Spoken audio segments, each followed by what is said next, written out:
one from the top because the Oilers jumped on the Buffalo Sabres from the get-go. It was chance after chance after chance. I think shots were 6-0 at the first TV timeout. I know it hit 8-0 at one point. It was an absolute shooting gallery going on for the Edmonton Oilers earlier in this one. It was every line rolling, getting their chances. The Oilers, super aggressive on the forecheck, forcing a number of turnovers from the Buffalo Sabres defensemen or forwards. And then the Oilers had some sick, awesome passing plays out there. We complain a lot that they pass it too much. Well, in the first period, they were zipping that thing around all over the place. I loved it. Looked like a AAA team taking on a house league team out there on the ice. Stuart Skinner didn't see a shot against till 11 minutes into that hockey game. And I know Oilers fans, me included, I was curious how the Oil would start this one. Afternoon start against one of the worst teams in the NHL. And with especially how they've started games in January and maybe the scars on my brain from afternoon games years and years and years ago, I was a little concerned. But the Oilers in the first picked up really shots-wise and whatnot, I'll say possession-wise. They picked up right where they left off after the Vancouver Canucks game, but somehow they allow the first goal against in this game, but took them 17 seconds for Jeff Skinner to answer in that one. Overall, Dan, a solid first 20 minutes from the Edmonton Oilers. It was weird. We'll get into the second and third right after this, but it felt like Buffalo was lucky to be tied 1-1 after 20 minutes. Yeah, well, and you said it. I mean, it's a nice positive to have 8 shots on net, and there was some chances towards the end of that period where, I mean, the goalie is out, Reimer is out laying out in the face-off circle, and we weren't able to. There it is, perfect, great job, Brett, once again. But yeah, I mean, it's not so much just getting the shots in those first 11 minutes. It was that they were snuffing out every single opportunity for the Buffalo Sabres before they could even get a sniff around Skinner. It didn't feel like they had anything going. It felt shades of the Boston Bruins game there from earlier this month, where it just was effortless and it was rolling and felt like we were going to have a good outcome there. Then things just get off the rails with a goal. And again, it just felt like we were panicked and all over the map. But you come out of the period tied 1-1, you're doing okay. You're feeling good as an Oilers fan. You're going 1-1, should be 4-1 at this point. Shots 12-5 for the Edmonton Oilers. I regret to inform you that the game finished 41-34 shots for the Buffalo Sabres, because right there, the script kind of got flipped in the second period. It became a shooting gallery for the Buffalo Sabres. The complete opposite, I guess you could say. It was an early power play chance that gave the Sabres some life. I believe on the evening they go 0 for 3, but it was a momentum starting power play. The ice began to be tilted. They were seeing shots on net. Stuart Skinner starting to then see some consistent rubber. The ice tilted.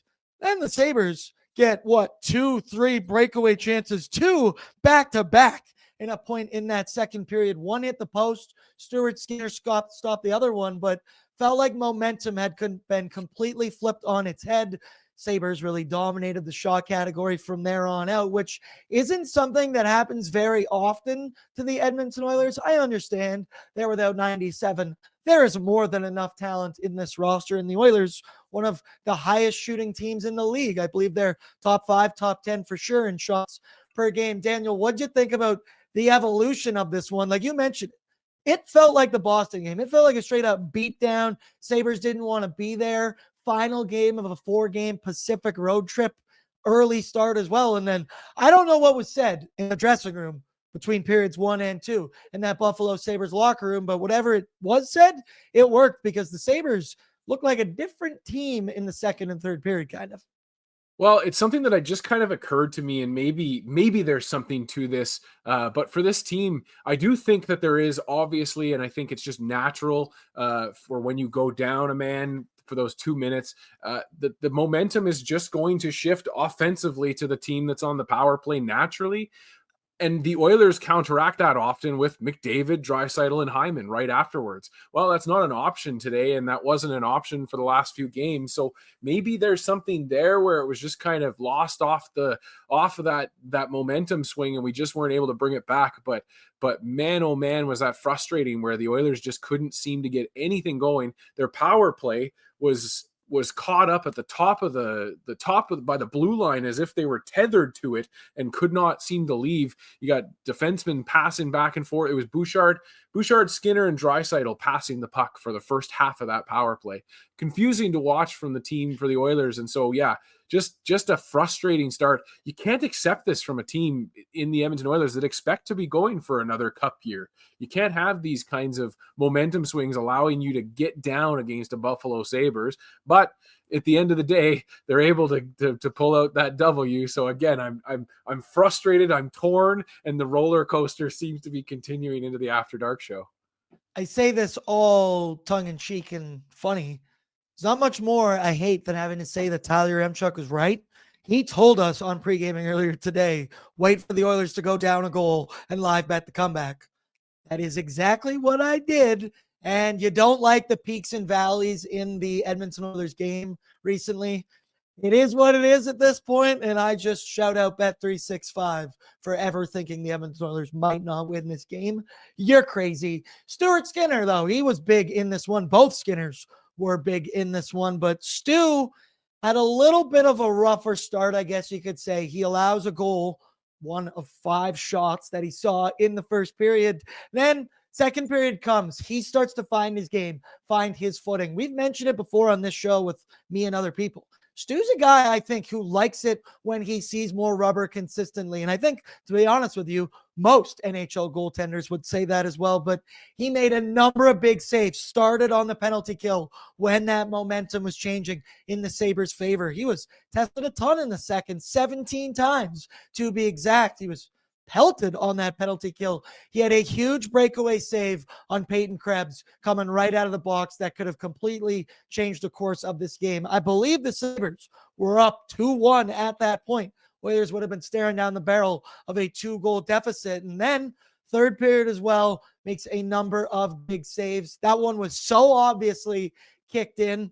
I love that the review only took 10 seconds. And we mentioned it. I still haven't seen him in here. We had a super gremlin in the chat a little bit earlier on today on pre-gaming saying he doesn't see Stuart Skinner ever making the big save. I could count 2 or 3 specifically huge saves in this game. Not this one right there. That's not a goal. But Stuart Skinner, he was huge in this one. He ends up 39 saves on 41 shots for a .951 save percentage. Stuart Skinner haters, where are you at right now? What's up, Nation citizens? If you like that video, then you need to be subscribed to the Oilers Nation YouTube. Podcasts, live shows, exclusive interviews, and analysis. Everything you need from your favorite voices at Oilers Nation. And you don't want to miss any of it, so hammer that subscribe button.